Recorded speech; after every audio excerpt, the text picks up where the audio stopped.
नमस्कार विद्यार्थी मित्रांनो, मी आता भूगोलचा तास या ठिकाणी सुरू करत आहे। यावर्षी भूगोलचा विषय जो आहे आपला तो एकूण आपल्याला 50 गुणांसाठी आहे। तर या भूगोलच्या पुस्तकामध्ये एकूण आपल्याकडे 12 प्रकरणे आहेत। ती पहा, या एकूण 12 प्रकरणाचे 2 भाग केलेले आहेत। एक पहिला भाग आहे तो प्रथम सत्र आणि दुसरा भाग आहे तो द्वितीय सत्र। तर यातील प्रथम सत्रामध्ये जे एकूण 6 धडे आहेत ते आपल्याला एकूण 50 गुणांसाठी आहेत। तर या ठिकाणी आपण फक्त प्रथम सत्राचा विचार करूया।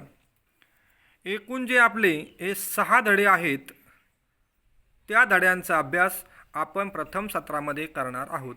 नंतरचा आपण भाग जो आहे त्याचा अभ्यास सत्र 2 दिवाळीनंतर पुढे पाहणार आहोत। आता एकूण जे 6 धडे आहेत या 6 धड्यांचं विभाजन कशा पद्धतीने केलेलं आहे ते आता आपण पुढे पाहूया व हे 6 धडे कशा पद्धतीने आपल्याला यामध्ये प्रश्न विचारले जाणार आहेत। एकूण 50 गुण हे या भूगोल विषयासाठी आपल्याला दिलेले आहेत। हे जे 50 गुण आहेत त्याची आपण अगोदर एक प्रश्नपत्रिका पाहू, प्रश्नपत्रिका आराखडा पाहू आणि मग आपण आपल्या विषयाला आणि धड्याला सुरुवात करणार आहोत। तर पहा,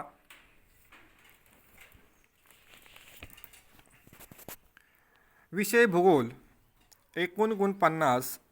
या एकूण 50 गुणांपैकी लेखी पेपर जो आहे तो आपला 40 गुणाचा आहे। तर अधिक अंतर्गत मूल्यमापन जे आहे भूगोल विषयाचं ते 10 गुणांचं आहे। अशा प्रकारे भूगोल विषयाच्या 50 गुणाचं वर्गीकरण केलेलं आहे। तर लेखी पेपर 40 गुण झाले, अंतर्गत मूल्यमापन 10 गुण। तर या अंतर्गत मूल्यमापनामध्ये नेमकं कशा पद्धतीने ह्या 10 मार्काचं विभाजन केलेलं आहे ते पुढे पहा।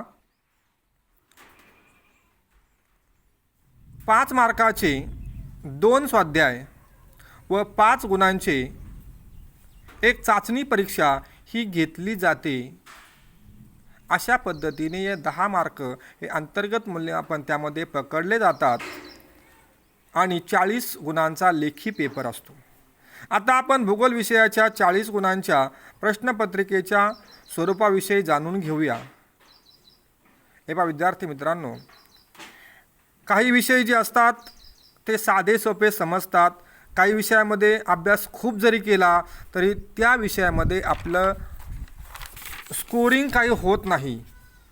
पण माझ्या माहितीप्रमाणे भूगोल हा विषय असा आहे, या विषयामध्ये आपल्याला आउट ऑफ मार्क गणिताप्रमाणे मिळू शकतात।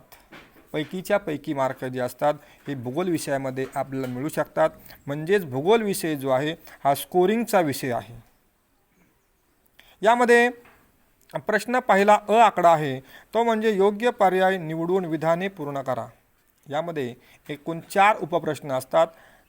प्रत्येक प्रश्नाला पर्याय हे उत्तर दिलेलं असतं, त्यामध्ये आपण ते उत्तर शोधायचं, उत्तर लिहायचं। एकूण 4 गुण, इथं विकल्प आपल्याला नाही। प्रश्न 1 आ आकडा आहे, योग्य जोड्या जुळवा। 4 आहेत, 4 जुळवायच्या आहेत जोड्या, एकूण 4 गुण आहेत। प्रश्न 2 त्यामध्ये अ आकडा आहे, खालील विधाने योग्य की अयोग्य ते सकारण लिहा। एकूण इथं उपप्रश्न आपल्याला 4 आहेत, त्यापैकी आपण 2 सोडवायचे आहेत, गुण त्याला 4 आहेत। प्रश्न 2 आ आकडा आहे, आकृत्याकडून नावे द्या, 3 पैकी 2, यामध्ये 4 गुण आहेत। प्रश्न 2 ई एका वाक्यात उत्तरे लिहा। इथंही आपल्याला त्या ठिकाणी 3 उपप्रश्न आहेत, त्यापैकी आपण 2 सोडवायचे आहेत, एकूण त्याला 2 गुण आहेत। आता पहा, प्रश्न क्रमांक आहे 3, अतिशय साधा प्रश्न आणि सोपाही आहे। नकाशाचं वाचन करायचं आहे आणि प्रश्नांची उत्तरे लिहायची आहेत। नकाशा हा ऑलरेडी आपल्याला प्रश्नपत्रिकेमध्ये दिलेला असतो। आपल्या विषयाला अनुसरून आपल्या पाठ्यपुस्तकातील धडे जे आहेत, जी प्रकरणं आहेत त्या अनुषंगानेच हा प्रश्न तिथं विचारलेला असतो।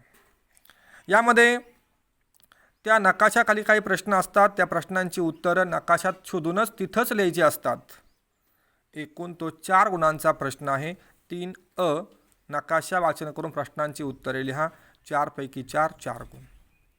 प्रश्न तिसरा आकडा आहे, फरक स्पष्ट करा. एकूण 3 फरक असतात, 3 पैकी आपण 2 लिहायचे असतात, 4 गुण आहेत. प्रश्न चौथा, भौगोलिक कारणे लिहा. एकूण 3 असतात, 3 पैकी फक्त आपण 2च लिहायचे आहेत. एकूण 6 गुणांचा हा प्रश्न आहे. प्रश्न 5, खालील प्रश्नांची उत्तरे लिहा. 3 पैकी 2 हा सविस्तर उत्तराचा प्रश्न आहे. एक उपप्रश्न हा 4 गुणांसाठी आहे, म्हणजे इथं जर 2 उत्तरं आपण जर छान लिहिली तर इथं आपल्याला 8 मार्क मिळू शकतात. तर अशा पद्धतीने या लेखी पेपरचं 40 गुणांचं विभाजन करण्यात आलेलं आहे.